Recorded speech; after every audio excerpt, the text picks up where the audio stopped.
현재 시각 8시 23분 향해 갑니다. 지금 보시고 계신 머니쇼는 SBS 비즈앱과 유튜브에서 실시간 시청이 가능합니다. 또 다양한 주식 정보 원하시는 분들은 카카오톡 채널에서 머니를 검색하셔서 친구 추가하시기 바랍니다. 자, 간밤 뉴욕 증시 일단 베네수엘라 사태에 영향은 없었던 것 같습니다. 베네수엘라 재건 관련주라든지 아니면 석유, 정유 관련 기업들 주가가 좀 오르는 양상이었고 또 중소형주 위주로도 상승세가 계속 이어지는 모습이었고 이제 시장의 관심은 CS2016으로 옮겨진 것 같습니다. 오늘 방송 전에 많은 분들 보셨을 것 같은데 이제 젠슨왕 프레젠테이션 기조 연설이 있었죠. 여기에서 앞으로 또 시장에서 어떤 섹터가 주목을 받게 될 수 있을지도 좀 힌트를 얻었을 포인트가 될 것 같고요.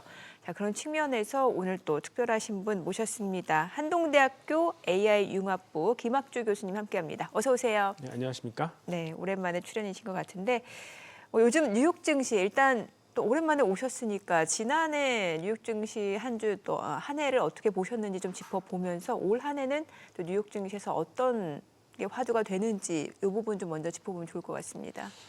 일단 작년에 AI가 추세를 갖고 올라가다가 막판에는 결국은 그 상승세를 이어가지 못했죠. 그러니까 그 이유는 아무래도 그 이제 에너지 인프라가 필요한데, 그러니까 예를 들어서 데이터 센터가 그 흐름을 주도했지 않습니까?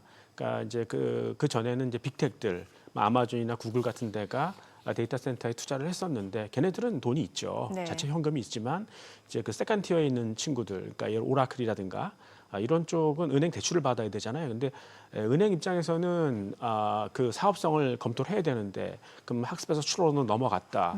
그 과연 로봇을 가동할 수 있는 전기가 있느냐? 없으면 결국 대출 안 해준다. 그것 때문에 이제 주춤했던 거거든요. 근데 과연 2026년에는 그거를 이어갈 수 있는 건지 결국 트럼프가 고집을 부려서 결국 천연가스 계속 고집을 하니까 이제 그 소형 원자로를 못 넘어오는 거 아니겠습니까? 그게 어떻게 풀릴지 이게 관건이 될 것 같아요. 올해는요. 네. 그럼 소형 원자로라고 하면 소형 모듈 원전 그쪽을 말씀하시는 거예요? SMR이죠. SMR 쪽. 알겠습니다. 자, 지금 이제 베네수엘라 사태가 이제 올 연초에 좀 시장에 큰 좀 이슈였던 것 같은데 글쎄요, 뉴욕 증시는 다우지수 보니까 장중에 사상 최고치를 기록하는 모습이었고 시장 자체는 그 부분에 대해서 큰 영향이 없었던 것 같고 유가도 그렇게 영향은 없었던 것 같거든요. 예, 맞습니다. 그러니까 이 베네수엘라가 세계 지금 수급에서 석유 수급에서 차지하는 비중이 그렇게 많지 않고 또 이제 일각에서는 쉐브론 같은 데가 이제 그 베네수엘라에 들어가 있으니까 그 좀 베네수엘라 낙후된 설비를 지금 이제 정상화시켜서 석유를 좀 원활하게 하고 유가를 좀 떨어뜨릴 수 있는 거 아니냐. 미국 업체들은 좀 기회가 되는 거 아니냐 이렇게 생각하는데 아마 쉽지는 않을 거예요. 워낙 낙후가 됐기 때문에. 다만 조금 임플리케이션을 한번 얻을 수 있다 그러면 지금 베네수엘라가 중국에서 수출하지 않습니까? 그러니까 중국이 베네수엘라라든가 이란 같은 나라들을 그레이 마켓으로 키우지 않습니까? 그 얘기는 중국이 나중에 자기네가 이제 제재를 받았을 때 이 에너지를 안정적으로 얻을 수 있는 확보할 수 있는 그런 기틀을 마련하는 건데 이제 그런 거를 지금 트럼프가 계속 지금 잡고 있지 않습니까? 그러니까 아마 제가 이스라엘 사람들을 좀 알고 있는데 그러니까 트럼프 임기 내에 이란을 칠 것이다라는 기정사실로 알고 있더라고요. 그러니까 이제 베네수엘라든가 이란 같은 데를 치고 나면 중국이 아마 좀 에너지 안보에 대해서 조바심을 내지 않을까. 그러면 사실 좀 중동에서 들어오는 석유 같은 경우도 말라카 해협을 건너와야 되잖아요. 미국이 그거 봉쇄하면 꼼짝 못해요. 그러니까 이 에너지 안보에 대해서 좀 해결하기 위해서 그동안 신재생 에너지 같은 것도 했었는데 송전망에 좀 문제가 있어서 그것도 잘 안 되고 그렇다면 어차피 이 인공지능을 위해서 전기는 필요한데 어떻게 할까? 그러면 소형 원자로를 빨리 할까? 사실 중국은 소형 원자로에 대해서 전향적입니다. 그래서 특히 이제 이 4세대 고온가스炉같은 경우에는 칭화대 같은 데는 몇 년 전부터 벌써 시험 가동을 하고 있거든요. 그러니까 소형 원자로에 대해서요. 예, 그렇죠. 그러니까 그쪽으로 빨리 넘어간다면 미국도 아마 가만히 보고 있지 못할 것이다. 그래서 이 근본적인 어떤 해결책인 소형 원자로의 해결책이 빨리 나오지 않을까 이런 생각도 해볼 수 있습니다. 그럼 뭔가 지금 트럼프 그 2기 행정부 들어서 이 시기에 베네수엘라를 이렇게 한 거는 뭔가 좀 에너지 패권이라든지 이런 부분에서도 좀 맞물릴 수 있다라는 거네요. 그렇습니다. 예. 이게 또 더 궁극적으로 나아가서는 결국에 AI 시대에서 전력은 굉장히 큰 그렇죠. 수요가 있을 수밖에 없는 상황이고 네. 그거 인프라 쪽에서 이제 이 부분을 좀 패권을 가져가겠다. 저희가 이렇게 이해를 하면 네, 되는 그러니까 건가요? 중국이 소형 원자로 쪽으로 먼저 이제 치고 나갈 예. 어떤 그런 자극을 받았을지도 모르고 그러면 미국도 가만히 있지 못할 것이다 생각하는 거죠. 예. 네. 자, 그럼 뭐 베네수엘라 얘기보다는 지금 CS 얘기가 가장 중요하게 좀 짚어봐야 될 것 같은데 혹시 젠슨왕 연설 보셨나요 오늘?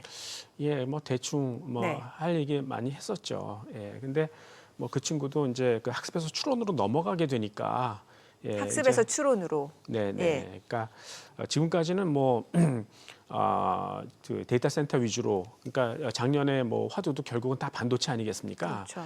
근데 아까 말씀드렸듯이 교착 상태에 빠졌죠. 그 에너지 인프라 때문에. 네. 예, 그래서 이제는 뭐 이거 어떻게 해야 될까? 그러니까 잘못하면 이 AI 붐하고 이제 과거의 IT 붐하고 큰 차이가 뭐냐면 IT 붐 시절에는 사실 뭐 저기 인터넷 어떤 홈페이지 만드는데 별로 돈이 안 들어가잖아요. 근데 이 AI 붐 같은 경우에는 데이터 센터를 지어야 되니까 그동안 투자한 게 막대하지 않습니까? 여기서 만약에 진도가 좀 더뎌진다면 그럼 기존에 투자했던 것도 다 부실화 될 수 있어요. 네. 그러니까 이 한번 이게 계속 이런 교착 상태가 지속되면 주가가 큰 폭으로 빠질 수도 있는 거죠. 근데 그걸 뒤집어서 얘기하면 어차피 지금은 진도를 뺄 수밖에 없지 않느냐. 그러니까 이러한 어떤 그 문제를 그대로 알고 당하지는 않을 것이다. 그렇다면 인공지능이라는 거는 지금 돌아올 수 없는 다리를 건넌 게 아니냐. 그러니까 우리가 생각했던 것보다 좀 진도를 빨리 빼야 되는 거 아닌가. 뭐 이런 생각을 해보고 있습니다. 그러면은 AI 산업은 이제 시작이고 이제 문제는 그 부분에 대해서 이제 많은 투자자분들도 동의를 할 텐데 그 주가라는 것 자체는 좀 먼저 선행적으로 기대감으로 움직이기 마련이다 보니까 네. 항상 선행되는 논란 중에 하나가 이제 동반될 수밖에 없는 논란 중에 하나가 PR 얘기를 많이 하긴 합니다. 네. 주가 관련 기업들 주가에 대해서는 어떻게 봐야 됩니까? 그러니까 뭐 예를 들어 가장 극단적인 예를 많이 들어드는 게 뭐 양자 컴퓨터 같은 거예요. 예. 이제 그런 것도 물론 미래가 있죠. 주가 많이 사실 올랐어요. 바닥에 비하면. 예, 근데 양자 컴퓨터가 S&P 500에서 차지하는 시가총액에서 차지하는 비중이 아직 0.1%도 안 돼요. 그러니까 양자 컴퓨터가 나중에 정상화됐을 때 이 세계 경제에 차지하는 비중이 그 정도밖에 안 될까? 주가는 많이 올랐지만, 네. 그러니까 그런 거 보면 사실 궁극적으로 더 커다란 어떤 그러한 이 경제를 설명하는 변수이기 때문에 뭐 이런 것들은 뭐 고민하지 않고 사시는 게 맞지 않을까 이렇게 생각하는 거죠. 지금 화면에 나오는데 지금 양자 컴퓨터 시장 규모가 이제 지난해 2024년 같은 경우는 한 11억 6,010만 달러. 근데 이게 2032년 앞으로 6년 뒤네요. 이렇게 네. 되면은 126억. 예. 그러면은 지금 주가 자체들 기업들 주가 뭐 예를 들면은 아이온큐라든지 리게티 컴퓨팅 이런 기업들 주가는 어떤 상황인 거예요? 이 시장 규모와 비교해 봤을 때요? 그러니까 뭐 아직은 굉장히 투기적인 그런 단계에 머물러 있기 때문에 네. 그러니까 뭐 지금 한 몇 조 원밖에 안 되지 않습니까? 예, 그러니까 그 어떤 그 이 잠재성에 비하면은 아직 그 이 태아 상태에 있다 이렇게 생각하는 거죠. 그래서 그것들이 나중에 어떤 그 어떤 방향성을 조금만 보여줘도 주가는 굉장히 크게 오를 수 있는. 근데 사실 양자 컴퓨터나 이런 쪽으로 가지 않을 수가 없잖아요. 결국은 지금 인공지능이라는 것도 왜 사람들이 이렇게 중독이 돼 있냐면 네. 결국은 이제 그 계산 능력 아니겠습니까? 그게 결국 나중에 패권을 차지하는 거고. 네. 예, 그러니까 사실 그 계산 능력의 끝판왕이 양자 컴퓨터 아니겠습니까? 그쪽으로 안 갈 수가 없는 거죠. 어차피 궁극적으로 갈 수밖에 없는데 아직은 굉장히 작은 규모니까 뭐 이제 좀 시간을 길게 놓고 보면은 한번 해볼 만한 거 아닌가 이렇게 생각을 하는 거죠.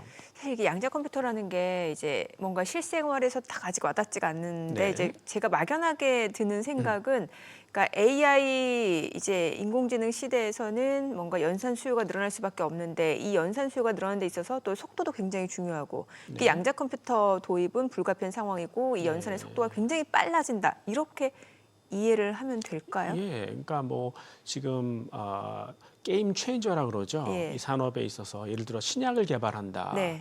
그러면 신약을 구성하는 물질이 어떻게 결합하느냐에 따라서 그 독성과 효능이 다 천차만별이지 않습니까? 그렇죠. 예. 또 그 물질이 서로 붙는지도 몰라요. 그러니까 그걸 개발하기 최적의 조합을 개발하기 위해서 지금 몇 년째 컴퓨터를 돌리고 있는 거죠. 근데 양자 컴퓨터 5분만에 해결한다. 끝나버린 거죠. 예, 그래서 지금 사실 그 국방에도 적용이 되거든요. 예. 그러니까 상대방의 움직임을 어떻게 해석할 것인가, 누가 빨리 알아낼 것인가. 그렇다면 지금 아마 국방부가 혈안이 돼 있을 거예요. 그게 아니면 양적 컴퓨터를 개발해야 이기는 거니까. 네네. 그러니까 결국은 경쟁에서 이기기 위해서는 인공지능이나 양적 컴퓨터 쪽으로 빨리 달려갈 수밖에 없는 그런 구조 속에 있는 거죠. 조금 이제 구체적인 세부 항목이 될 수도 있겠습니다만 이제 한참 그 지난해 미국 증시에서 약간 테마성으로 움직였던 측면이 있어요. 양자 컴퓨팅 관련주들은. 그런데 네. 이제 대표적으로 뭐 이온 트랩 방식, 초전도체 방식 해가지고 뭐 아이온 Q, 그다음에 리게티 컴퓨팅 이 두 기업들 주가가 약간 이렇게 좀 주고받듯이 움직임이 있었거든요. 예, 예. 그럼 교수님은 혹시 둘 중에서 어느 쪽이 조금 더 앞으로 뭔가 좀 상용화가 좀 빨리 될 거라고 보시는 거예요? 상용화가 빨리 되는 거는 그 아이온 Q예요. 그러니까 예. 지금 아이온 Q의 그 장점이라는 게 굉장히 그 이런 일단 양자를 안 쓰잖아요. 네. 이온을 쓰지 않습니까? 네네. 이온은 굉장히 고르게 만들 수 있어요. 그러니까 이온의 그 양자의 크기가 약간 다르지 불규칙하지 않습니까? 그럼 에러가 많이 날 수 있거든요. 근데 그거를 아주 고르게 가공할 수 있으니까. 이온 트랩 방식이요. 네, 네. 예. 그리고 그런 이온을 이 전기장으로 또 진공 속에서 고정을 시키지 않습니까? 그 양자의 상태를 오래 유지할 수도 있고. 그러니까 아이온 Q가 이제 그 가장 빨리 상용화될 수 있는데 문제는 그거는 계산의 크기를 키울 수가 없어요. 그러니까 키우다 보면 이온이 많아지잖아요. 그럼 굉장히 간섭이 많아지고 그래서 반면에 이제 리게티 컴퓨팅 같은 경우에는 계산을 크게 만들 수 있는 거죠. 근데 사람들이 왜 여기에 중독성을 갖냐면은 결국은 남을 이기려면 계산 크기가 커져야 되는 거 아니겠어요? 네네. 예, 그러니까 이제 지금 빨리 나올 건 아이온 Q지만 예. 더 포텐셜이 있는 건 리게티다 이렇게 생각을 하는 거죠. 그 주가는 지금 고평가라고 얘기하기에는 아직은 조금 논란이 있을 수 있다. 그거는 이제 시장이 만들어지냐 안 만들어지느냐 언제 그러니까 지금 양적 컴퓨터는 에러가 네. 계속 줄고 있잖아요. 예. 그 구조적인 이유가 있어요. 특히 그 인공지능이 막 발전을 하면서 양자가 해줄 일을 대신해 주거든요. 그러면 양자는 자기가 그 잘하는 일에 집중할 수 있어요. 네. 그러니까 양적 컴퓨터는 그 규모가 커질수록 아직은 에러가 많거든요. 예. 근데 그 좁은 자기가 잘하는 것으로 집중할 수 있으니까 에러가 줄어든다. 그러니까 그런 면에서 조금 더 일찍 상용화될 수 있지 않을까. 인공지능 덕분에 네. 이렇게 해석할 수 있겠습니다. 그 엔비디아 이번에 그 젠슨왕 연설을 보게 되면은 이제 지난번하고 좀 달랐던 부분 중에 하나는 뭔가 AI 쪽, 소프트웨어 쪽에 조금 더 집중한 느낌이었고 피지컬 AI를 굉장히 언급을 많이 했습니다. 네. 우리나라 기업으로는 뭐 LG전자 그 협업사로 얘기를 했고 뭐 또 보스턴 다이내믹스도 얘기를 했고 뭐 여러 기업들이 다 뭐 지멘스도 그렇고 다 등장을 한 상황인데 자, 그렇다면 이제 올해는 뭔가 좀 AI 관련해서 한참 예전에 뭐 생성형 AI 그다음에 결국엔 피지컬 AI로 간다 얘기는 많이 들었는데 그럼 결국에는 올해는 피지컬 AI 쪽으로 관심을 가져야 된다라는 건가요? 그 피지컬 AI라는 예. 게 결국은 이제 그 추론이죠. 추론. 그래서 결국은 그동안 인공지능을 학습시켰으면은 네. 그거를 적용할 수 있는 로봇이 나와야 되는 거 아니겠어요? 근데 이 엔비디아 입장에서는 지금 시뮬레이션 플랫폼밖에 없어요. 그러니까 테슬라는 혼자 하지 않습니까? 그렇죠. 모든 거를 이제 개발서부터 이제 하드웨어 이르기까지. 왜 그러냐면 테슬라는 전기차에 대한 주행 데이터도 있고 위성에 대한 그 데이터도 있지 않습니까? 예. 하드웨어 데이터가 있어요. 근데 엔비디아는 그게 없죠. 근데 그거를 갖고 있는 데가 한국하고 일본이죠. 근데 일본은 약간 좀 고자세니까. 네네. 근데 이제 한국이 이런 어떤 소프트웨어에 대해서 어떤 약간 좀 뒤떨어지니까 그러니까 같이 한번 시너지를 내보자 이런 생각으로 지난번에도 이제 우리 그 에이펙 정상회담 와서 예. 결국 이제 삼성전자, 현대차를 만난 거 아니겠어요? 네. 그런 조합이 잘 이루어질 것 같아요. 즉 테슬라를 이제 엔비디아와 비교해서 말씀을 주셨는데 네네. 그러면 이제 테슬라는 최근에 한참 얘기가 되는 게 그 FSD 자율주행 네. 얘기가 네. 있고 또 한참 도조 슈퍼컴퓨터 도조 예, 옵티머스. 옵티머스 예, 이런 예, 게 예. 있고 그럼 이게 결국엔 엔비디아하고 뭔가 좀 차별화될 수 있는 그렇죠. 두 포인트가 축이죠. 되는 거죠. 예. 그래가지고 지금 이 테슬라는 혼자 처음부터 끝까지 다 하겠다는 다, 얘기고, 예. 그다음에 이 엔비디아 같은 경우에는 그 로봇을 학습시키고 시뮬레이션해서 이제 나중에 그 강화학습까지 시키는 네. 그런 플랫폼이 있는 거예요. 대신 예. 자기네 하드웨어가 없죠. 그래서 하드웨어의 데이터를 갖고 있는 한국 현대차라든가 네. 뭐 이런 데가 와서 같이 해주길 바라는 거죠. 아, 그래서 협업이 예. 필요한 거고. 그렇죠. 그래서 이제 마치 이제 스마트폰을 보면은 예. 애플은 iOS 혼자 하잖아요. 네네. 근데 이제 구글의 안드로이드를 갖고 삼성도 들어오고 굉장히 오픈 소스로 가지 않습니까? 예. 그거랑 비슷한 얘기인 것 같아요. 그럼 직접적으로 투자자 관점에서 엔비디아하고 네. 테슬라하고 앞으로 기대 수익률 어느 쪽이 더 높을까요? 글쎄요. 그러니까 둘 다 뭐 이제 경쟁을 시작하는 단계인데 예. 누가 이길 것이냐 예. 뭐 이렇게 생각을 하는데 시간이 갈수록 엔비디아 진영이 유리하지 않을까 모르겠네요. 엔비디아 진영이요. 네, 그러니까 이제 여러 데이터를 이제 그 여러 업체들이랑 같이 섞어서 하는 게 조금 더 이제 종합적인 예. 혼자 하는 것보다는 조금 더 이제 크지 않을까. 물론 이제 이 그 테슬라 그러니까 일론 머스크의 천재성도 있겠지만 네네. 사실 뭐 천재는 어디나 많이 있는 거니까 예, 그렇게 보면 확실히 그 데이터의 어떤 다양성 네. 뭐 이런 거는 이 연합군이 확실히 유리하지 않을까 이렇게 생각합니다. 아, 그 여러 기업과 협업하는 것 자체가 조금 그렇죠. 더 생태계 자체를 확장시킬 수 있는 네. 그 기반이 될 수 있다. 그래서 시행착오에서 오는 예. 어떤 그러한 데이터들 뭐 이런 것들이 굉장히 중요한데 사실 테슬라가 갖고 있는 어떤 그러한 데이터에 비해서 네.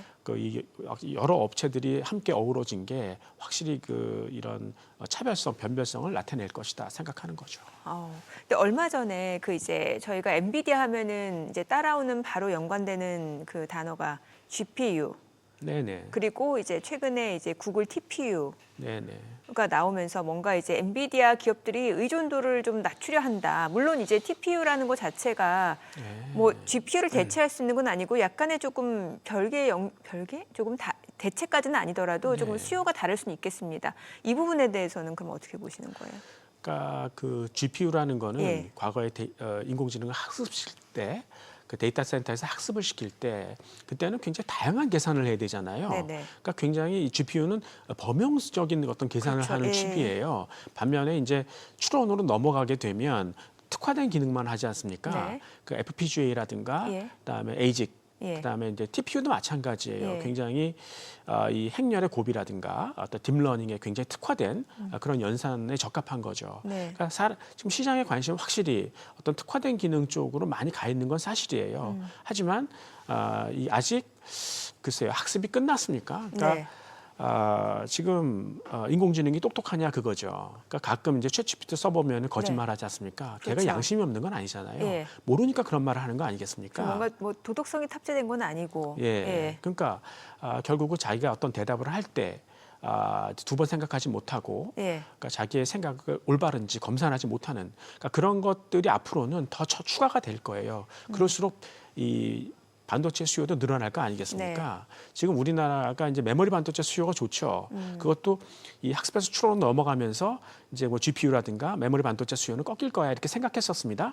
근데 인공지능의 IQ가 그리 좋지 못해요. 그러니까 그거를 앞으로 좀 더 이제 진화시키려면은 이 GPU나 메모리 수요가 더 필요할 거다. 그러니까 예상하지 못했던 수요가 확 겹치니까 네. 예, 그러니까 이 메모리도 사실 메모리 업체들도 증설을 안 했었는데 수요가 계속 늘어나니까 당황하고 지금 메모리 가격이 많이 높아졌지 않습니까? 예. 예, 그래서 이제 이런 서프라이즈가 생긴 거죠. 자, 지금 또 우리 많은 시청자분들이 저랑 같이 이제 함께 진행을 해주신 이진우 소장님 궁금해하시는데 내일은 이제 방송 진행 저랑 같이 하십니다. 오늘은 이제 개인적인 사정으로 좀 급하게 좀 휴가를 쓰셨고 궁금해하셔서 제가 알려드립니다. 많이 서운해하지 마세요. 자, 그리고 이제 메모리 쪽 여쭤볼게요. 자, 그래서 이제 메모리 수요가 늘어날 수밖에 없다. 그러다 보니까 아무래도 이제 우리나라 메모리 쪽은 이제 삼성전자하고 SK하이닉스가 시장 점유율에서 압도적인 상황이잖아요. 네. 예, 그래서 주가가 이제 그에 화답하는 모습인 것 같은데 특히나 이제 SK하이닉스는 메모리 쪽에서도 이제 HBM 쪽. 이제 삼성전자가 약간 늦은 감이 있습니다만 결국에는 삼성전자 주가 한 단계 그 레벨업의 트리거가 될 수 있는 거는 결국에 뭐 엔비디아의 그 HBM 콜 테스트다 이런 얘기가 나오고 있는 상황이고요. 그렇죠. 자, 여기에서 그럼 투자자는 어떤 부분을 좀 체크를 해봐야 되는 걸까요? 글쎄요. 그 HBM이라는 게 뭐냐면 예. 반도체가 이제 점점 미세화되거든요. 예. 그러니까 인공지능은 빠른 계산이 필요하니까 네. 미세화된다는 얘기는 이 근거리에서 신호를 교신하는 거 아니겠습니까? 네네. 그럼 훨씬 더 빠르게 전송이 가능하겠죠. 그다음에 작은 전기로도 연결을 할 수 있으니까 저전력. 그러면 당연히 이제 그 열은 덜 나겠죠. 그러니까 인공지능이 가장 원하는 게 이런 것들이에요. 네네. 근데 그러려면 반도체와 반도체 사이에 굉장히 많은 도로를 뚫어야 되는 거죠. 예. 그런 것들을 하이브리드 본딩이라고 그러지 않습니까? 근데 이게 사실 예전에 그 비메모리에서 하던 기술이에요. 그러니까 이런 것들을 이미 TSMC는 잘 알고 있다는 거죠. 네. 그러니까 우리는 메모리를 했었는데 이제 지금 이 메모리가 진화되어가는 과정은 비메모리 쪽으로 가는 거니까 우리에게는 이제 기회와 위협이 공존한다 이렇게 볼 수 있는 거거든요. 위기와 기회가 네, 공존한다. 그러니까 만약에 그런 하이브리드 본딩이 잘 된다, 우리가 잘 따라갈 수 있다. 예. 그럼 우리에게 어떤 비메모리 쪽에서의 어떤 기회들, 시스템 반도체 쪽에서의 기회들이 열리는 것이고, 예. 만약 그걸 못하게 되면 결국은 우리의 지금 하고 있는 부가가치도 TSMC로 넘어간다 이렇게 볼 수 있는 거죠. 그러니까 굉장히 기회와 위협이 공존한다 이렇게 볼 수 있겠어요. 아, 그럼 이걸 좀 쉽게 제가 좀 여쭤보고 싶은데 이게 반도체 쪽은 이제 공부를 해도 네. 이게 좀 어려워요. 그러면은 이제 그 말씀 주신 대로 TSMC 같은 경우는 우리가 항상 얘기하기로 슈퍼을이라고 하잖아요. 이제 파운드리 업체인데 워낙 지금 말씀 주신 대로 그쪽으로 이제 독보적인 기술력이 있다 보니까 네네. 이제 그런 얘기가 나오는 것 같고 사실 삼성전자 같은 경우는 설계부터 파운드리 또 메모리까지 다 할 수 있는 기업이긴 한 거잖아요. 네. 그럼 이게 근데 TSMC에서는 지금 뭐 파운드리라든지 아니면 패키징 쪽에서 지금 조금 밀려 있다라는 건가요? TSMC가요. 예, 아니요 삼성전자가 삼성전자가 확실히 밀리죠. 확실히 밀려 있는 상황이고. 네, 그러니까 지금 삼성전자가 못하는 이유가 뭐냐면 네. 이 비메모리 쪽 같은 경우에는 고객이 원하는 어떤 사양이 있을 거 아니겠어요? 예. 그러니까 맞춤형이 굉장히 중요해요. 비메모리 쪽은. 예, 그러니까 TSMC 같은 경우에는 지난 20년 동안 네. 그런 고객들이랑 그 맞춤형을 했던 거고 심지어는 반도체 설계 자동화하는 업체들, 뭐 시놉시스라든가 카덴스하고도 연결이 돼 있고 그런 네트워크 형성돼 있어요. 네. 그러니까 이 삼성전자는 그 하드웨어, 장비의 어떤 그 강점을 갖고 할 줄 알았죠. 그러나 그거는 굉장히 많은 시행착오를 거친 경험이 있어야 된다는 거죠. 예. 그걸 IP라고 그러잖아요. 인텔렉츄얼 프로퍼티. 예. 그런 게 아직 없는 거니까 삼성전자가 많이 딸렸는데 앞으로는 아마 따라잡을 수도 있을 거야라고 생각하는 게 뭐냐면 이제 그 인공지능 추론이 다양해지지 않습니까? 네. 다양한 로봇들이 나올 거 아니겠어요? 거기에는 쉬운 것도 있다는 거죠. 지난번에 테슬라가 자기 전기차 쪽을 그 삼성한테 줬지 않습니까? 예, 그것처럼 전기차는 자동차는 쉬워요.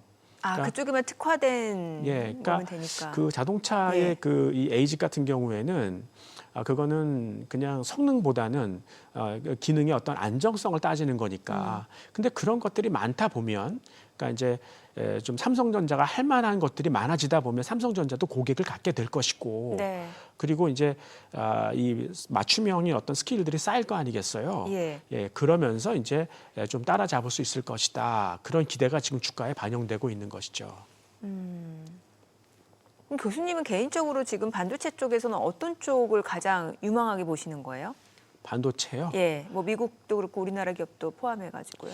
그러니까 저는 지금 그 반도체보다는 사실 지금 당장은 에너지 쪽으로 많이 에너지 보고 있죠. 쪽. 그러니까 아. SMR 특히 이제 우라늄 쪽으로 보고 있고요. 소형 모듈 원전 예, 쪽으로. 그 반도체 쪽으로 본다. 그러면은 예, 이 반도체의 기능을 좀 개선시킬 수 있는 예. 그러니까 뭐 CXL 같은 거 있지 않습니까? 컴퓨터 익스프레스 링크요. 네, 맞습니다. 그러니까 과거에 그러니까 계산 규모가 계속 커지다 보니까 이제는 GPU처럼 그 계산을 하는 메모리의 어떤 비메모리의 성능보다는 네. 이 메모리에서 데이터를 가져오는 게 오히려 더 시간이 걸린다는 거예요. 메모리에서 데이터를 예. 네, 그러니까 그 메모리의 이 데이터를 그 이제 할당해 주는 게 예. 결국은 CXL이거든요. 그러니까 옛날에는 다 각자 메모리를 가졌었어요. 그 비메모리 칩들이. 근데 그러지 말고 공통 메모리를 갖고 거기서 CXL이 할당해 주는 거죠. 네네. 여기에 따라서 이제 승부가 나는 거 아니겠습니까? 그러니까 CXL이 앞으로는 중요한 키를 주게 될 것이다. 그러니까 그런 업체들을 차라리 보는 게 낫지 않겠는가. CXL. 네네. 아, 메모리를 좀 빠르게 가져올 수 있는. 네. 그게 메모리를 잘 중요하잖아요. 관리할 수 있는 예, 예. 그런 기능들이죠. 그 반도체 쪽에서도 왜 패키징도 중요하다는 얘기 많이 나오잖아요. 네네. 예, 이게 패키징이라고 하면은 뭔가 이제 뭐 GPU하고 HBM 요 간의 연결고리 잘 쌓는 거, 요게 지금 중요하다라는 걸 저는 인식을 하고 있거든요. 예. 그러니까 그거는 이제 예. 저기 반도체 단위고요. 반도체 예, 단위고, 그러니까 그 비메모리, 메모리 뭐 이런 쪽에서 예. 예, 그리고 이제 그거를 거기 그 반도체 간의 어떤 그러한 이 교통 정리 있지 않습니까? 네네. 신호를 연결할 때 좀 더 원활하게 신호를 연결할 수 있는. 네. 그럼 사실 메모리 같은 경우도 수요가 좀 줄어들 수도 있는 거고. 그러니까 인공지능도 진화하지 않겠습니까? 그렇죠. 그러니까 메모리를 덜 쓰는 쪽으로. 메모리를 덜 쓰는 쪽이요. 네. 그래서 그렇게 본다 그러면 앞으로 조금 더 이제 그 CXL 같은 것들이 네. 조금 더 이제 좀 득세하지 않을까 이렇게 생각하고, 그다음에 이제 양자 컴퓨터하고 인공지능 아까 이제 서로 같이 일을 같이 한다고 그랬지 않습니까? 네네. 나중에는 이제 그런 것들을 호환이 돼야 될 것 같은데 그런 교통 정리도 아마 CXL이 좀 해주지 않을까 뭐 이런 생각을 하는 거죠. 확실히 반도체 쪽은 어렵네요. 이게 들으면 들을수록 뭔가 좀 아, 헷갈리고 약간 그런 면이 아, 있는데, 예, 예. 근데 교수님이 이제 얘기를 들어보면은 결과적으로는 앞으로는 뭐 이제 AI, 이제 전력 수요가 급증할 수밖에 없다 보니까 에너지가 굉장히 중요하고, 네, 네. 이제 메모리 쪽에서 이제 가져올 수 있는 이제 컴퓨터 익스프레스 링크 CXL 쪽이 굉장히 중요해진다. 네, 점점 중요해지겠죠. 중요해진다. 이렇게 그냥 정리를 해보면 네, 되는 네. 걸까요? 예. 에너지 쪽 그럼 소형 모듈 원전하면은 제가 그 기억하기로는 그 컨스텔레이션 에너지 아니면은 뭐 뉴스케일 파워. 예, 그러니까 뉴스케일 파워가 예. 그동안 이제 그 굉장히 주가 많이 빠졌어요. 네. 그러니까 그 이유가 트럼프가 외면한 거죠. 사실 그 소형 원자로의 지금 기술이 문제냐 그렇게 네. 생각하지는 않아요. 네. 그리고 트럼프는 이제 뭐 미국의 원전 경쟁력 강화를 위한 뭐 행정명령 서명하고, 그러니까 패스트트랙, 그러니까 내가 네. 빨리 규제를 완화해주겠다 뭐 이런 얘기하는데 규제는 옛날에 통과했어요. 문제는 뭐냐면 이것도 공사지 않습니까? 그렇죠. 그러니까 당연히 공사 기간이 길어질 수 있어요. 그러면 손실이 많이 나거든요. 초기에. 시행착오 때문에. 근데 그거를 정부가 메꿔줘야 돼요. 네. 보조금 주는 거죠. 그러니까 태양광이나 풍력 같은 경우도 초기에 이 보조금으로 세틀다운 시켜줬지 않습니까? 아마 소형 원자는 그거보다 훨씬 더 적은 돈이 들어갈 거예요. 그래요? 근데 그걸 안 하고 있는 거죠. 예. 그러니까 트럼프가 그냥 립서비스만 하는 거죠. 그러니까 뭐 빨리 하자 뭐 이런 얘기만 하지만 사실 트럼프의 의중에는 천연가스를 좋아하기 때문에 사실 그 이 소형 원자는 뒤로 밀려 있는데, 천연가스를 좋아하는 이유가 뭐 그 사람은 원래 그 자기의 치적이 예. 그러니까 그 쉐일 혁명을 통해서 예, 예. 이제 고소득 일자리가 많이 늘어났잖아요. 예. 그러니까 그거를 자기의 치적으로 생각하는 거예요. 그러니까 인공지능이 필요한 전기도 천연가스 터빈을 돌려서 할 수 있다. 전기를 만들 수 있어요. 네. 근데 문제는 송전망이 없다는 거예요. 송전망. 그러니까 그 송전망을 해결하려면 그 지역에다가 조그만 예. 그러한 이 발전원을 만들어야 되는데, 글쎄요, 천연가스 터빈을 조그맣게 할 수 있습니까? 불가능하죠. 그래서 한참 송전망 이슈 때문에 왜 광통신 쪽도 막 이제 투자들이 관심을 가졌었잖아요. 조금 더 요원한 얘기고요. 그래요. 예. 당장은 소형 원자로, 그러니까 결국은 이 지역에서 조그맣게 만들 수 있고, 네. 가동률을 뭐 이 지역 전기의 어떤 그 과부족을 해소할 수 있도록 이 가동률을 자유자재로 조절할 수 있는 건 소형 원자로밖에 없어요. 네네. 그러니까 소형 원자로를 가동시키려면 당연히 우라늄이 일단 중요할 거고요. 그러니까 우라늄을 보면은 무조건 카메코로 하는 게 맞죠. 캐나다의 그 우라늄 원전이 있지 않습니까? 네네. 지금 거의 다 예전에는 러시아에서 이 가공해서 갖고 왔거든요. 이제 러시아 못 쓰게 돼 있잖아요. 그러니까 이제는 캐나다에 의존할 수밖에 없는 이 카메코의 2026년 턴어라운드 스토리를 한번 보는 게 좋을 것 같습니다. 카메코요. 네네. 예. 자, 지금 8시 51분 지나갑니다. 오늘 양시장 호가 상황 좀 체크해 보겠습니다. 먼저 코스피 예상 체결 지수부터 확인해 보겠습니다. 오늘은 0.68% 지금 하락 출발 예상됩니다. 호가에서는 4,427, 코스닥은 강보합권 예상되고 있습니다. 957이고요. 시가총액 상위 종목 예상가 보겠습니다. 어제 반도체 섹터 굉장히 좋은 흐름을 나타냈었죠. 최근에 계속해서 뭐 SK하이닉스를 비롯해서 삼성전자 주가 강세 흐름을 이어갔는데 오늘은 좀 쉬어갈 걸로 보여집니다. 지금 호가에서는 삼성전자가 2.9% 하락 예상되고요. 지금 13만 4천 원, 그리고 SK하이닉스 호가도 68만 5천 원으로 1.5% 하락이 예상됩니다. 그러니까 최근에 2차전지 관련 섹터 주가 계속해서 좀 조정을 받았던 모습인데 오늘은 좀 반등을 기대해 볼 수도 있지 않을까라는 생각이 드는 호가 분위기인 것 같습니다. LG 에너지솔루션 어제도 2.9% 반등을 나타냈었네요. 오늘도 추가적으로 지금 2.5% 상승 예상되고요. 호가는 38만 1,000원. 삼성전자 우선주 보합 예상되고요. 삼성바이오로직스가 0.4% 상승 예상됩니다. 호가는 172만 원. 그리고 현대차입니다. 오늘 4% 강세 예상됩니다. 최근에 보니까 나흘 연속 주가 상승하는 모습이었고 오늘도 추가적으로 강세 흐름이 예상됩니다. 호가는 31만 7,500원. 아무래도 이제 지금 CSO 관련해서 피지컬 AI 또 국내 증시 쪽에서는 현대차 그룹주들이라든지 아니면 자동차 부품주 쪽으로 또 매수세가 유입될 수 있다는 기대감이 좀 반영되는 것 같습니다. SK스퀘어도 0.3% 상승 예상되고요. 호가는 41만 7,500원. 두산 에너빌리티 오늘 3% 강세 예상됩니다. 어제도 올랐었죠. 오늘 8만 6천 원 호가 집계되고 있고 HD현대중공업 오늘 2% 상승 예상됩니다. 예상 체결가 52만 4천 원.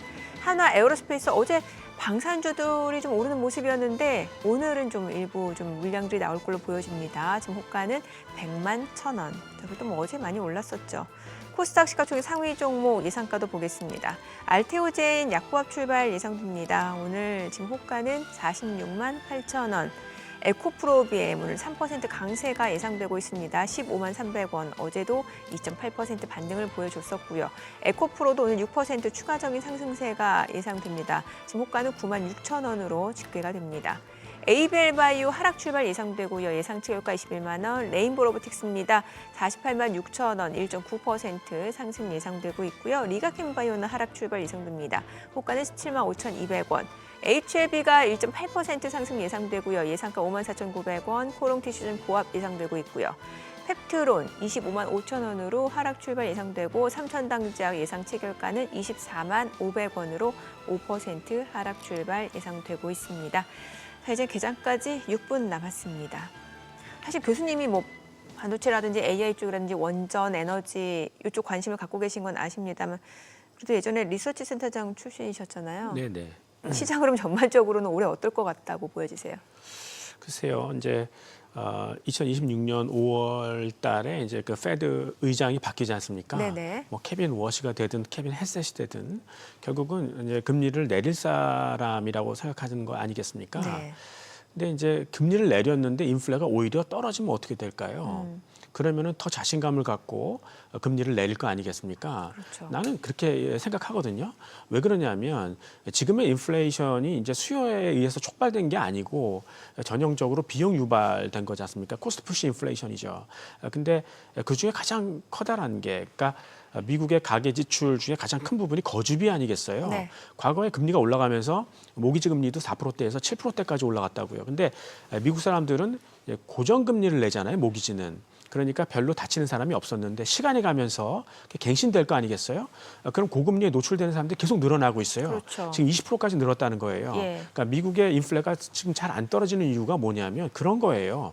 그러니까 아주 높은 이율의 그 모기지에 지금 노출된 사람들이 많아서 그런 건데 그걸 다시 이제 금리를 내려주게 된다 그러면 오히려 인플레가 좀 안정될 수도 있겠다. 뭐 이런 생각을 하는 거죠. 예. 그렇다면 금리를 더 파격적으로 내릴 수 있겠고 자신감을 갖고 네. 그렇다면 이제 증시가 전반적으로 좋지 않을까. 그리고 이제 그 돈들은 다 AI나 뭐 이런 어떤 로봇 관련돼서 이제 오지 않을까 이렇게 생각하니까 신기술주는 더 이제 좀 탄력을 받을 수 있을 거라고 생각합니다. 그러니까 올해도 뭔가 유동성 장세를 기대해 볼 수 있고 그 자금은 AI 쪽, 신기술 쪽으로 유입될 가능성이 높다. 예, 그런 확률이 높죠. 예, 예. 예. 많은 분들이 또 올해는 그래도 이제 미국보다는 사실 지난해에도 연초부터 국내 증시가 그동안 외면받다가 네, 네. 뭐 한 해 수익률이 75% 코스피 같은 경우는 이제 조금 시장에 관심을 받고 있는 상황인데 올해도 국내 쪽이 조금 더 수익률이 높을 수 있다라고 보는 분들이 굉장히 많거든요. 굉장히 많아요. 예. 아닌가요? 모르겠습니다. 아니, 저는 잘 모릅니다. 네네. 근데 사실 저는 국내 주식을 잘 안 사거든요. 예. 그 이유는 이제 믿고 살 만한 게 별로 없어서 그래요. 뭐 정부는 이제 그 한국 주식에 투자했으면 좋겠다라고 네. 얘기하는데 과연 이제 길게 장기적으로 믿고 투자하려면 남이 모방할 수 없는 어떤 핵심 기술이 있어야 되는 거 아니겠어요? 근데 그런 기업들이 미국에 많고 지금 아주 이슈가 되고 있는 인공지능 같은 것들의 핵심 기술을 예. 다 미국 기업들이 갖고 있잖아요. 그렇죠. 예, 그러니까 그쪽이 중심이 되는 게 맞지 않는가라는 건데요. 예. 뭐 거기서 한참 상승세가 있은 다음에 그게 만약 스피드오버 된다. 그러니까 이제 한국 쪽으로 더 이제 넘쳐 흐른다. 그러면 그때 가서는 한국 증시가 좋을지 모르겠으나, 그러니까 작년에 가장 많이 오른 증시가 한국 증시 아니에요? 그렇죠. 75%. 예, 그거는 결국은 이 반도체 때문에 그랬어요. 예. 그러니까 인공지능이 이제 나오게 되면 가장 백워드 쪽에, 그러니까 예. 가장 이 후방 쪽에 있는 게 가장 먼저 이제 되는 거 아니에요? 그러니까 물 들어올 때 노저하야 된다고. 네. 그러니까 가장 이 소부장이 이 협상력을 갖는 거 아니겠습니까? 그래서 미국에서도 마이크론이 가장 많이 올랐죠. 예. 예, 그러니까 그것처럼 우리나라는 근데 이 반도체 쪽에 비중이 높으니까 가장 많이 오른 거 아니겠습니까? 맞아요. 근데 올해도 과연 그러한 반도체가 주도를 할 것이냐, 예. 특히 메모리 반도체가 그렇지는 않고 오히려 다른 쪽으로 번지지 않을까 이렇게 생각하는 거죠. 국내 쪽에서 반도체 말고 다른 쪽. 그러니까 예를 들면 세계 전체적으로도 예. 반도체보다는 예. 인공지능이 다른 쪽의 이슈로, 그러니까 예를 들면 이 로보틱스라든가 네. 아니면 뭐 에너지 쪽으로 좀 넘어가게 된다 그러면 그러면은 이제 조금 다른 흐름이 되지 않을까. 우리가 지금 로보틱스 쪽에 강점이 있습니까? 그래도 그러니까 현대차 그룹주 같은 경우는 네. 예. 그러니까 지금 사실 그동안 세계 10대 로봇 업체 중에서 50% 정도가 이제 저 일본 업체잖아요. 네. 왜냐하면 일본이 먼저 노동력 부족을 겪었기 때문에 앞으로 한국도 잘할 거예요. 예. 그러니까 출산율이 많이 떨어졌으니까 예. 공부 제일 잘하는 애들이 이제 결국은 어딜 가겠어요? 로봇 업체로 가겠죠. 현대차 쪽으로 많이 가게 될 겁니다. 예, 근데 아직까지는 이제 로봇의 어떤 인프라 같은 거는 네. 일본 기업들이 많이 갖고 있고, 근데 이제 한국은 아직 그런 정밀 기계 쪽이 많이 부족한 것 같아요. 네. 근데 이제 우리가 할 수 있는 쪽은 앞으로 결국은 이제 지금 일본을 지금 당장 따라잡기는 어렵고, 근데 네. 중국도 만만치 않게 로봇에 투자를 해요. 그렇죠. 예, 그래서 근데 약간 좀 중국은 정말 무식하게 하는 것 같아요. 그러니까 실패를 두려워하지 않고, 근데 예. 그게 무서운 거거든요. 예. 정부가 책임지겠다는 거죠. 정부에서 적극적으로 육성하니까. 예, 그러니까 그 손실을 정부가 받아주는 거예요. 그러면 결국은 이 시행착오에서 오는 어떤 그러한 경험들이 굉장히 누적되어 있거든요. 네. 예, 그렇다면 우리는 좀 누구랑 싸워야 되느냐 하는 거죠. 그렇다면 우리는 중국이랑 붙어가지고는 별로 좋은 결과를 얻을 수 없어요. 그러니까 배터리가 그런 거 아닙니까? 예, 그러니까 똑같이 만들면 중국의 원가 경쟁이 확실히 밀리는 거죠. 그럼 우리 일본을 이겨야 돼요. 네. 예, 근데 우리가 그동안 이제 도메인 데이터를 많이 갖고 있는 게 뭘까요? 뭐 반도체라든가 자동차, 원자력, 조선 이런 거죠. 그러면은 교수님 그 얘기를 저희가 개장 상황 살펴보고 좀 구체적으로 들어보도록 하겠습니다. 네, 그렇죠. 저는 국내 증시를 확인해 보죠. 개장합니다.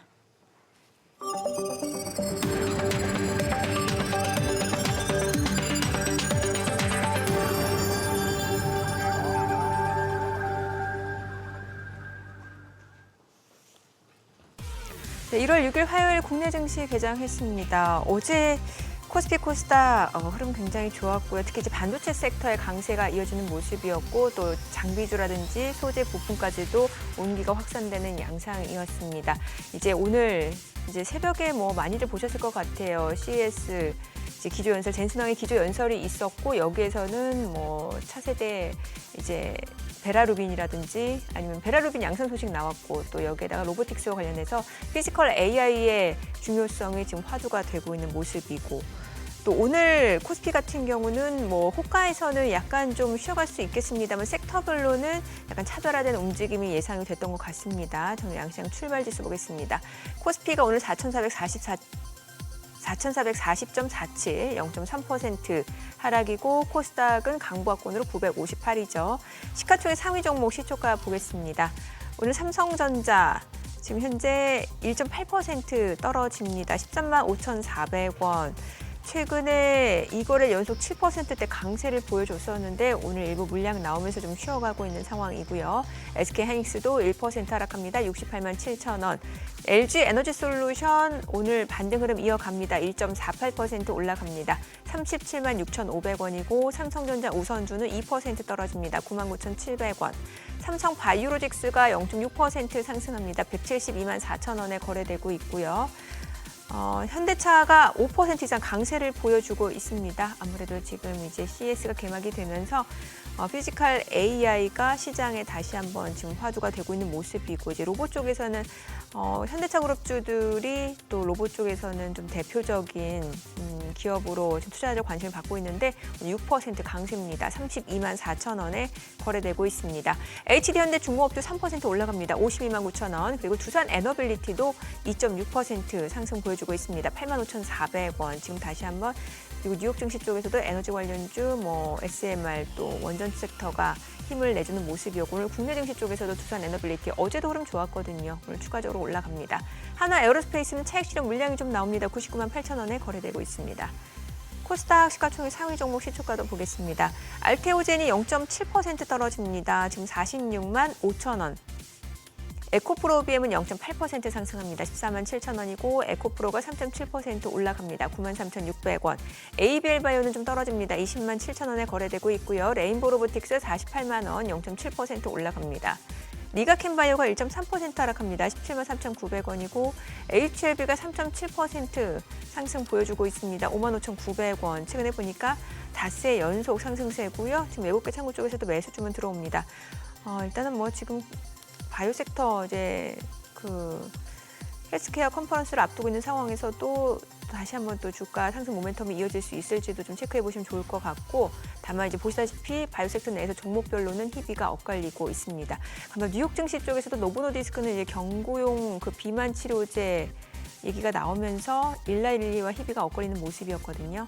펩트로는 1.9% 떨어집니다. 25만 4,500원. 코롱 티슈진 7만 800원으로 1.5% 내림세 3,000당작 25만 1,000원에 움직임 이어지고 있습니다. 자, 오늘 시장에서 특징을 보여주고 있는 섹터 종목 체크해 보겠습니다. 지금 양시장 혼조세 움직임 이어지고 있는 가운데 뭐니 해도 피지컬 AI, 로봇, 자동차 쪽입니다. 지금 자동차 쪽 앞서 보셨다시피 이제 현대차도 움직임 좋고 HL만도 어제 좀 많이 떨어졌었는데 오늘 4% 반등 보여줍니다. 63,300원 선 움직임 이어지고 있고 현대위아도 3% 올라갑니다. 77,400원. 기아도 1.7% 상승 흐름 보여주고 있고요. 현대모비스도 38만 2,500원으로 2.8% 상승세, KG모빌리티도 1.7% 올라가고요. 한운시스템도 2.5% 올라갑니다. 3,085원 3%대 상승 흐름 보여주고 있고 성화이텍, 현대글로비스도 올라가고요. 현대위아도 상승 중이고요. SJG세종도 6% 강세 흐름 보여주고 있습니다. 자, 로봇 쪽도 움직임 좋아요. 지금 포메탈이 상한가입니다. 4,630원 그리고 계양전기도 14% 급등 중이고요. 아즈네스텟도 14% 오름세로 11,500원 선 움직임 이어지고 있습니다. 현대오토웨브도 움직임 굉장히 좋네요. 34만 9천 원으로 두 자릿수 상승률을 보여주고 있고요. 한라캐스트 사면 각각 6.8%, 3% 강세고 하이젠 R&M이 61,200원으로 2% 올라갑니다. SPG도 2.5% 오름세고요. 로보스타도 78,900원으로 1%대 상승 흐름 보여주고 있습니다. 그리고 코닉 오토메이션도 8% 강세를 보여주네요. 자, 그리고 2차 전지 쪽은 이제 어제도 반등 흐름 보여줬고 오늘 에코프로 그룹주들 움직임 괜찮고요. 또 어떤 섹터가 지금 시장 조선 쪽 좋네요. 조선 쪽. HD현대 중공업이 3% 상승으로 53만 원, 대한조선도 1.6% 상승 흐름 보여줍니다. 66,800원이고 HD한국조선해양도 40만 6천 원으로 1.2% 상승세고요. 다만 하나오션은 좀 쉬어가네요. 자, 그리고 삼성중공업은 0.8% 올라갑니다. 조선기자재 쪽도 좋아요. 조선기자재 쪽에서는 HD현대 마린엔진이 3.9% 상승으로 89,900원, SNCS가 18% 급등 중이고 한국카본, 한화엔진이 42,350원으로 1% 상승세고요. 그리고 BMT도 3.2% 올라가고 한국카본은 29,100원으로 3.5% 상승 보여주고 있습니다. 현대임수도 1.9% 올라갑니다. 자, 오늘 수급 상황 좀 체크해 보도록 하겠습니다. 오늘 유가증권 시장에서는 개인 투자자가 2,671억 원 순매수고요. 외국인은 2,242억 원 매도 우위, 기관은 494억 원 순매도입니다. 코스닥에서도 개인 투자자는 590억 원 매수 우위고요. 외국인과 기관은 각각 544억 원, 49억 원 순매도를 나타내고 있습니다. 환율 체크하겠습니다. 달러 환율입니다. 오늘 1원 20전 상승한 1,445원에 개장이 됐습니다. 오늘 확실히 피지컬 AI 로봇이 강하네요. 근데 일본 쪽이 이쪽 기술력이 굉장히 좋다고요. 네. 예. 그래서 일본은 이미 뭐 나부테스코라든가 하모닉 드라이브 시스템스, 퍼넉, 야스카와 뭐 이런 기라성 같은 업체들이 있지 않습니까? 기업 이름이 너무 생소해서 조금 천천히 말씀 주시면 좋을 것 같은데 근데 제가 이제 받아 적어야 돼서. 그다음에 네. 중국 같은 경우에는 정말 뭐 굉장히 도전적으로 한다고 그랬지 않습니까? 네네. 그러니까 한국이 그 사이에 껴 있는 거죠. 그럼 예. 우리는 뭐부터 해야 되느냐? 예. 그러면 결국 일본을 이겨야 되는데 네. 그러니까 우리가 그동안 도메인 데이터를 갖고 있던 게 뭐냐면 반도체, 자동차, 조선, 원자력 이런 쪽 아니겠습니까? 그렇죠. 그래서 결국은 이제 중국이 그런 분야에서는 우리만큼 이제 이해력이 좀 부족하니까 그쪽에서 생산 이 공정 자동화에 관련된 로봇을 우리가 만들 수 있다는 거죠. 그러니까 일본은 약간 순발력이 떨어져요. 예, 그러니까, 일본이요? 예. 그러니까 과거에 어떤 그런 생산 공장 같은 걸 지을 때도 보면은 우리나라가 미국이나 일본 애들보다 훨씬 빠른 거죠. 네. 그러니까 그런 쪽에 강점이 있으니까 로봇도 아마 그쪽에서 진도를 빨리 나갈 수 있을 것이다 생각하고 예. 그럼 그거를 그 도메인 데이터를 누가 갖고 있을까요? 지금 하는 업체들이 갖고 있어요. 그러니까 삼성전자, 현대차, 예. 그다음에 뭐 두산 에너빌리티, 예. 그다음에 HD 현대 다 갖고 있어요. 그러니까 예. 사람들이 거길 기대하는 거죠. 오늘도 그런 주가가 오는 이유가 그러니까 걔네들이 어차피 다 로봇 업체로 다 변신할 것이다라고 생각하는 거죠. 다만 그 진도가 어떨지는 그건 한번 생각해 보자. 뭐 이렇게 생각해 볼 수 있겠습니다. 그러니까 원전 쪽, 조선 쪽 다 이제 피지컬 AI 도입이 된다. 네. 예. 그러면 일단 투자 관점에서는 조금 일본 로봇 기업을 보는 게 조금 더 그렇죠. 이제 좋을 아까 수도 엔비디아가 있다라는 거네요. 굉장히 이 시뮬레이션 로봇 예. 그 이제 플랫폼이 굉장히 좋다고 그랬지 않습니까? 근데 그 지금 시장에 나와 있는 로봇들은 이미 공장에 많이 있어요. 그러니까 이제 그 포넉이라든가 야스카와 같은 그런 생산 자동화 로봇이 공장에 있다는 거죠. 근데 네. 그런 것들이 엔비디아의 플랫폼을 통해서 조금 더 스마트하게 아주 고지능으로 진화할 수 있다 그러면 걔네들의 부가가치가 먼저 오를 거 아니겠습니까? 네. 이제 그런 것도 한번 지켜볼 필요가 있을 것 같아요. 만약에 기업을 잘 모르겠으면은 일본 그 로봇 기업 기초자산으로 하는 ETF도 ETF 예, 괜찮을 것 같아요. 그래요? 혹시 네네. 하나 좀 알려주실 수 있나요? 잘 모르겠어요. 저는 개별 종목을 샀기 때문에. 종목으로. 네네. 아까 그러니까 네 개 기업- 업체만 해보는 게 네 나을 개 것 업체 같은데요. 하나 천천히 말씀 그러니까 주세요. 이제 그 포넉이라고 포녹, 우리나라는 환학이라고 그러나요? 화나, 예, 그다음에 야스카와 야스카와, 그다음에 이제 이 로봇의 부품이 있어요. 예. 그러니까 이제 이 감속기라든가 예. 서버 모터, 그 관절에 해당되는 거거든요. 이제 그런 것들을 만드는 대표적인 업체가 나부테스코.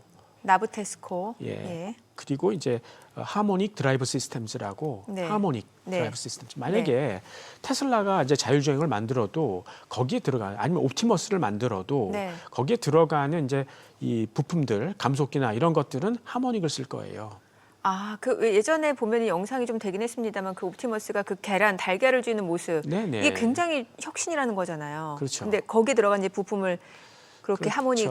그러면 이 관절이 굉장히 정교해야 되지 않아요? 예, 섬세하고. 예. 그러려면 이 모터에 들어가는 힘을 약간 속도를 줄여야 돼요. 그렇죠. 속도를 줄이면 그만큼 힘이 생기죠. 네. 그만큼 더 정밀하게 제어할 수 있어요. 그 감속기를 만드는 데가 하모닉 드라이브 시스템즈, 네. 나부테스코다 이렇게 볼 수 있는 거죠. 알겠습니다. 자, 그래서 이제 로봇 쪽은 일본 쪽 보시는 것 같고, 그러면 엔비디아 여전히 그래도 우리 개인 투자분들이 또 애정하는 기업이잖아요. 그러니까 이제 예. 최근에 이제 거의 끝난 거 아니냐 뭐 이렇게 예. 얘기했는데 사실 아직 로봇이 학습을 다 안 끝냈다고 그랬지 않습니까? 네네.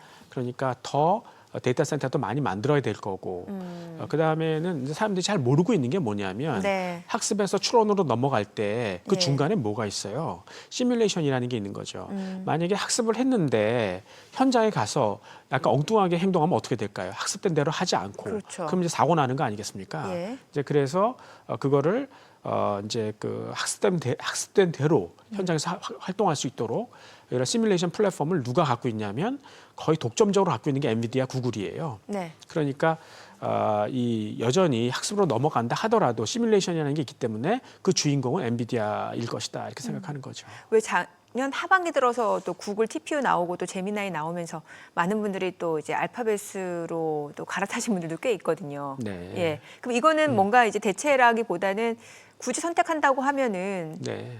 왜냐면은 재화 자체가 한정적이니까요. 그렇죠. 그러니까 지금은 사람들이 조금 더 좀 팬시한 쪽이 네. 좀 기능성이고 예. 좀 속도를 빨리 할 수 있는 예. 약간 특화된 이런 쪽으로 관심이 있으니까 지금은 이제 TPU 쪽으로 많이 네. 관심을 갖는 것 같긴 한데 이 GPU보다는 네. 상대적으로 그렇게 얘기하면 그건 맞습니다. 하지만 결국은 이제 GPU나 아까 얘기한 그 뭐 CXL이라든가 네. 뭐 이런 것들이 결국은 이 어떤 그러한 표준을 갖고 있기 때문에 네. 이 수요가 계속해서 있을 것이다. 그래서 이런 것들이 약간 좀 상대적으로 주가가 하락하면 그러면 약간 좀 과매도 된 거 아니겠습니까? 그렇죠. 그럴 때마다 사시면은 아마 정상적으로 반등이 될 것이다 이렇게 생각할 수 있는 거죠. 제가 듣기에는 그러면 엔비디아 주가가 좀 조정을 받을 때마다 모아가는 전략도 그렇죠. 유효하다 이렇게 네. 들리거든요. 좋은 생각입니다. 아 그렇군요.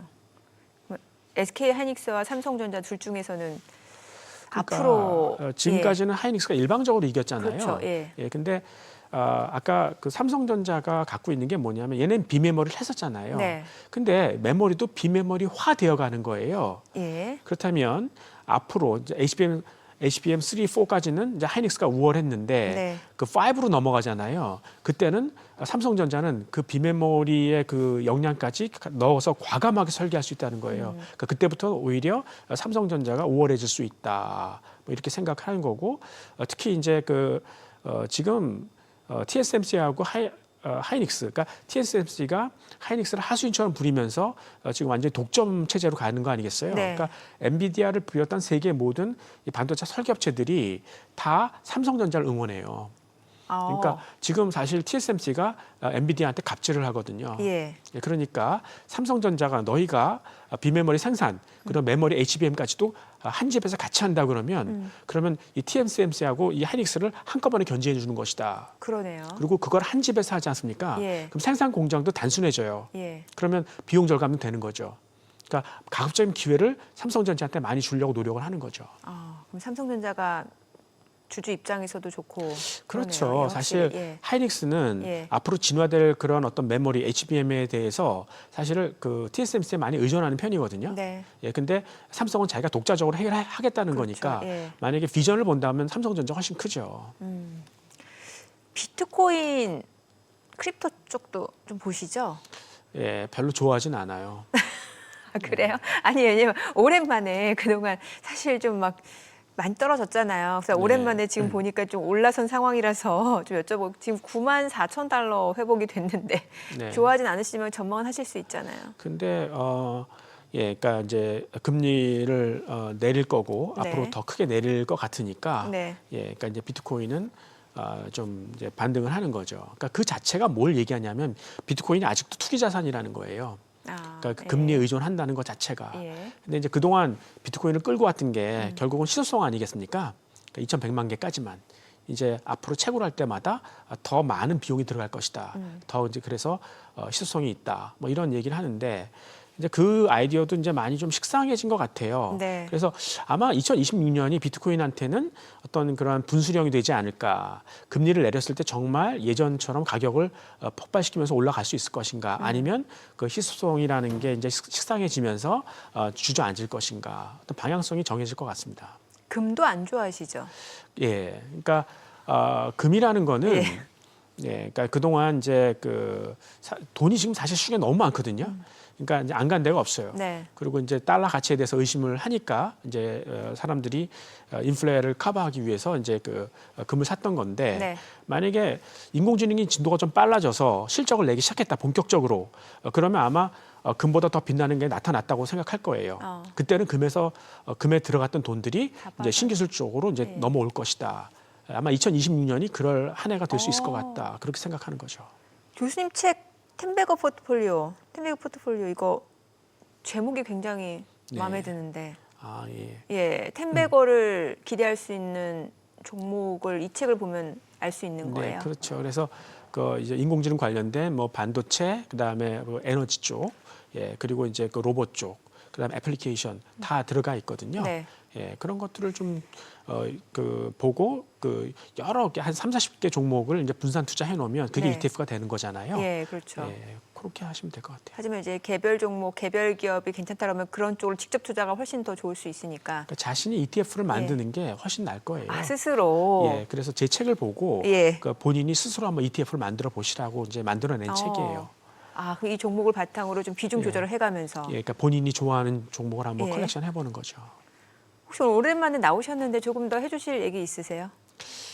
아니요, 말씀 다 하신 했어요. 거예요. 예. 하여튼 2026 저는 예. 사실 굉장히 기대를 많이 하고 있는데, 어떤 그러니까 부분을요? 그 역사적으로 주가가 가장 많이 오른 때가 언제예요? 1950년대예요. 냉전 시대라고요. 네네. 전쟁이 끝나고 네. 그때는 이제 지금 현대 과학의 기초가 되는 그런 문명이 그때 다 나왔던 거죠. 반도체부터 뭐 이 원자로까지. 예, 그러니까 그때 그렇게 이 과학의 꽃을 피울 수 있었던 요인은 사람들이 죽기 살기로 싸운 거 아닙니까? 예, 근데 지금이 그런 거죠. 신냉전이지 않습니까? 네. 미국과 중국이 이제는 화해할 수 없고 이제 싸워야 되고, 근데 싸울 수 있는 무기가 생긴 거잖아요. 그게 인공지능이죠. 예, 앞으로 인류가 얼만큼 열심히 일을 해서 많은 그런 기술들을 만들어낼 수 있을까? 그게 우리 증시를 얼마나 끌어올려 줄 수 있을까? 거기에 기대를 하는 거죠. 사실 지금을 놓치면 어려울 것 같아요. 아, 올해가 그 기회가 될 수 있는 원년이 될 수 예, 있겠네요. 네, 그렇습니다. 오늘 내용 잘 들었습니다. 고맙습니다. 네, 고맙습니다. 네.